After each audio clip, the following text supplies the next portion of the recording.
hope everyone's having a wonderful day. A thought crossed my mind today where it was talking about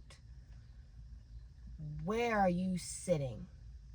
And the fact of life is full of tables, careers, relationships, friendships, faith communities, full of many, many tables. But you need to ask yourself, is this table feeding me or is this table starving me?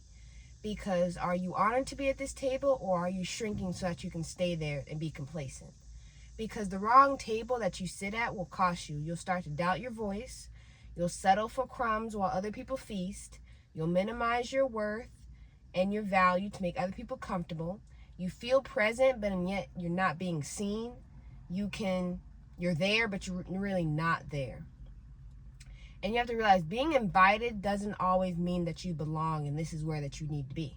Because you need to stay where you're celebrated, not where you're tolerated. Because when you stay at the wrong table, why do we stay at the wrong table? We have fear of starting over.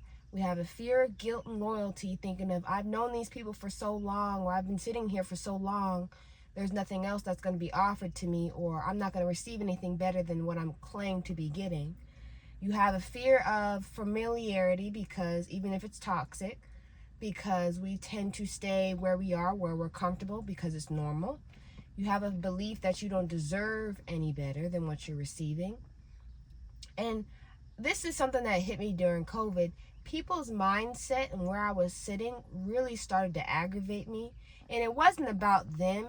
It was about the fact that I was mad at myself because I knew I deserved better. I knew that this is not where I needed to be. And I started becoming upset with myself because I was hanging around people and things and allowing it to affect my mind and continue to stay complacent, when I realized and I knew that I deserved more out of life. But and yet here I am complaining about it, deserving more, but not doing anything about it. And that's when I realized change has to occur, because I was feeling emotionally drained. I couldn't speak freely and authentically because I was scared of the backlash of about being honest and truthful. What was going to happen if I did speak my truth? I was always second guessing myself. I was always uncomfortable, and I had to realize, when you're uncomfortable in a room, that's because you're not supposed to be there. When you're uncomfortable sitting at a table, you're not supposed to be there. And I don't want to go anywhere where I'm not wanted. And that was one big truth in my mind that I had to be solidified. Here I am demanding more, but and yet sitting at a table that I will never ever receive more. And it goes both ways. I didn't get what I received, so I needed to go. So I was complaining about a situation that I had absolute control over, because I could get up and go somewhere else, go where I'm wanted, go where I'm needed. And here I am advocating, in a way I'm advocating for what I'm receiving by staying here. So you have to learn to leave the table when love and growth is no longer being served. You deserve a table where your voice matters, where your gifts are appreciated, where your growth is encouraged, not feared, where your presence feels like a purpose, not a performance. And when you start putting yourself first, some people are going to resist. And it's not only because it's wrong, but it's because they were comfortable with you never prioritizing yourself at that table and wanting more. And I had to become, and it made me realize I had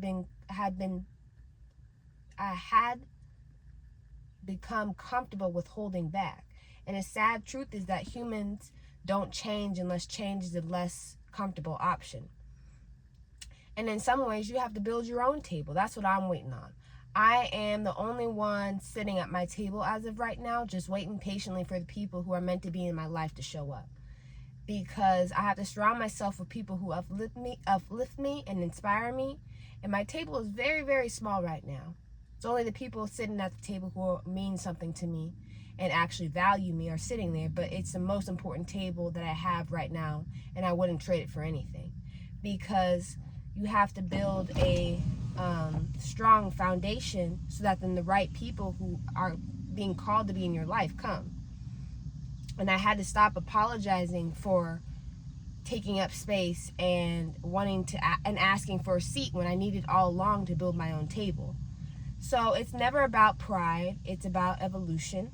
And honestly, it was never about anybody else sitting at the table. It was always about me needing to do more, needing to advocate for myself because I deserved more and I knew better, and I needed to act like this was my life and this is something that I deserved to have complete control over. And growth always demands new environments, and what you were once served will now suffocate you if you continue to stay in that space knowing that you deserve something better out of life. So you will never know who you will become in life if you keep on sitting at a place where you no longer belong. So you got to get out of that. You got to get out of the fact that because I'm sitting here just because it's familiar, because you will never grow in a space like that. And that's just something that was on my mind today, that you have to realize, is this table feeding me or is it starving me? Do I want to continue to sit here 5, 10, 15 years down the line? Am I going to be happy? Because I'm not even happy now. I'm not going to be happy 5, 10, 15 years later down the line, because you deserve more. And you have to start advocating for yourself in the aspect of deserving more. So that was just something I wanted to talk about today. Hope everyone has a wonderful day. Stay cool because it's hot out here.